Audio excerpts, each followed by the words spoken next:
Hi, this is Mark from LoyalWatch.com, and today we're going to be getting into some Spinnaker models. I've got three cool models to show you. Very affordable, different styling, rather than your boring conventional dive watch. So perfect segue, right? I'm wearing my pre-ceramic sub, and then my you've seen this. You guys have seen this one on Instagram for sure. Follow me on Instagram so you could see cool stuff like this. A modified SKX of sorts. And like I said, I got three Spinnakers to show you. Spinnaker is a brand I started carrying back in, I want to say 2018, around summer of 2018. Response has been overwhelming.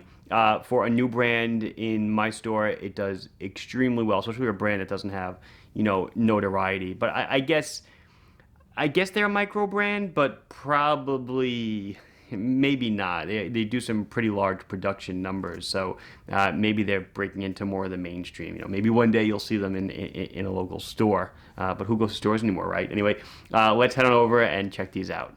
So what I like about Spinnaker is I would say that they are making unconventional designs in a watch genre that is pretty much conventional. That is the dive watch. Originally dive watches pretty much all mimicked the Submariner. And a lot of the brands that have popped up over the years have, kind of echoed that sentiment. But what Spinnaker has done is they've created a whole line of nautical inspired watches. And these are all made by the same company, but are they did it look alike? Absolutely not. Very different styling. Different dial markings, the bezels, the use of colors, the straps. Everything is different, and I kind of really enjoy that. So I'm going to start with a model I've carried actually for a while. I've never really featured it, and I think that part of the watch or part of its appeal needs to, really be seen on camera to be fully understood. Let me just, I notice the date is going to flip around soon. Just want to get that there. So let's start off with this one. This is the Spinnaker Rec. It's an automatic, and it's called the Rec because it's got vintage styling. You can see it's got a distressed case, distressed style. We'll get into all that in a second. All of these I'm going to show you today pretty much share the same case size. It's a 44 by 14 by 50 on the tip to tip. This is a mineral crystal. It does have an exhibition case back. It is water resistant to 100 meters. It does have a 22 millimeter lug, so you can put on a rubber dive strap or a nylon strap. Nylon strap would offer a ton of options because you have a lot of colors to pick up. You have blue, you have orange, you have white. A lot of stuff to do there. But the strap it comes on is really nice. It's thick, water-resistant leather. You just had this conversation with someone this morning over email about why are there leather straps on divers. So this company notices, yeah, people love leather on a diver, but so they make it water-resistant, really water-repellent, or so just that after being submerged in water, the material doesn't soak it up like a sponge, so it'll last a lot longer. Distressed buckle, orange tie-off at the lugs to really go with the watch nicely. So this one's going to run on a Seiko NH35, which is basically your hand winding hacking movement with a date feature. Screw down crown, unscrew it, and then you can wind it. Hacks, you saw me do this a minute ago, right? And then change the date, just like that. Push it in, screw it down, turn it to maintain the 100 meters of water resistance. Like I said, the beauty on this one is really kind of in the dial work and in the case work. So you can see I have a tendency to overexpose stuff. I know. I'm trying just to get it right. So you can see the dial is just, it's distressed. It's scratched up. It just has that old aged look, and ditto on the case. You can see the hammering marks, the way the plating is done, worn on the edges. Looks really cool. There is that NH35 movement with the custom Spinnaker rotor. The price on this one is a very affordable $199. So for $199, you're getting an automatic hand winding hacking watch with good looks, nice case, everything else. There's a bunch of different Recs in this series. This is obviously the blue one, so I chose it, but awesome looking.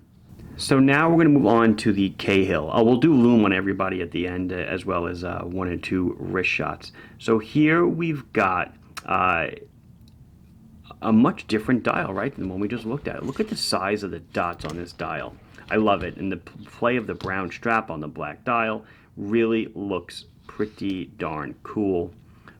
Blue rotor on, so let's see what we got this time. We got a Miyota automatic movement. So we went from a Seiko to a Citizen Miyota. 43 millimeters in diameter, about 16 thick to, again, a mineral crystal. 50 on the tip to tip. You can see Spinnaker branding on the side. I'll do like I did before, and I'll pull in nicely on the dial. So the dial on the Cahill is almost, it's textured, it's speckled a bit. Looks very rough. You know, just a different visual effect. So cool. 120 click unidirectional bezel, nice coin edging. It has a mineral crystal, but then the bezel itself, you can see, has a glass coating over it, like a mineral crystal over it, to keep it looking new. It won't scratch up on you.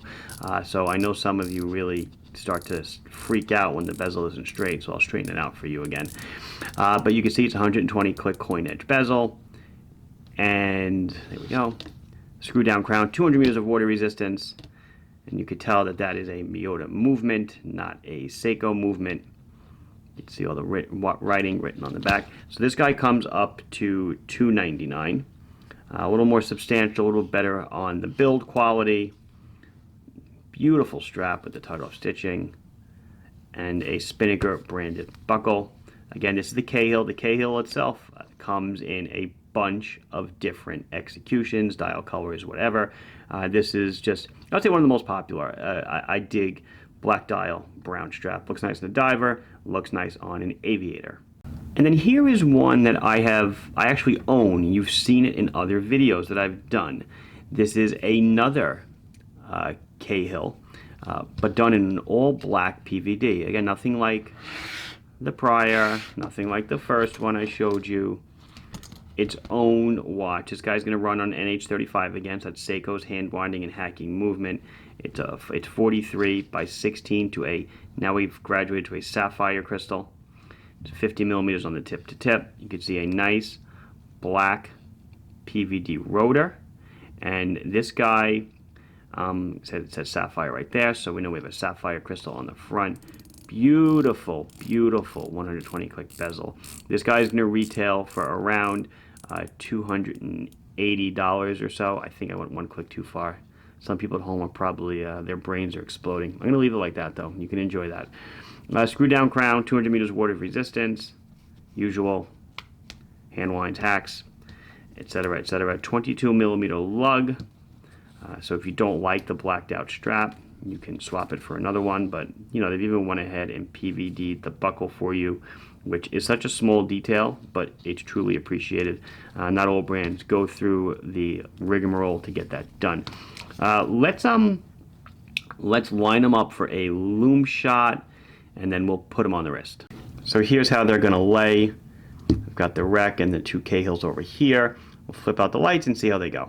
And as you would expect, the Cahill with those tremendous dots in the middle glows so well. I mean, they all glow well. The Rec is probably the most lackluster. You know, it's got the least amount of paint, I would say. Look at the bezel on the Cahill. Check it out. And even the bezel on the other Cahill looks really nice. They do a great job. Obviously, you know, there's little things you can skimp on, like loom you could skimp on, and people really won't see it until the lights go up. But you know, this guy in the middle, obviously there is no skimping here. So here we are with the Rec on my 6 3/4 inch wrist. I believe all of these were about 50 millimeters on the tip to tip, which is just a hair larger than your Ray, your Mako, your SKX. Guys, my wrist is 6 3/4, and I mean, I think it's fine. I know a lot of people when they hear 44, they go, oh, too big. What's wrong with people? I understand. I hear you. But certainly I would wear it. I would enjoy it. It looks great. It's definitely going to get comments and looks. Hopefully they're good comments, but it's definitely going to get comments. And then I'll try the Cahill on my 6 3/4 inch wrist. There I am on the strap. Could probably go down to 6.25-ish or so, and then obviously on the plus end there's lots of room. It looks amazing. It really does. It pops. The brown with the black, the whole thing, the whole package just looks terrific.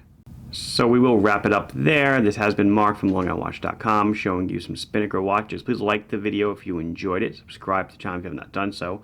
Definitely follow me on Instagram as I'm posting stuff every day over there. If you have any questions or comments, put them down below and I will be sure to address them as soon as I can. Thank you for watching. Bye-bye.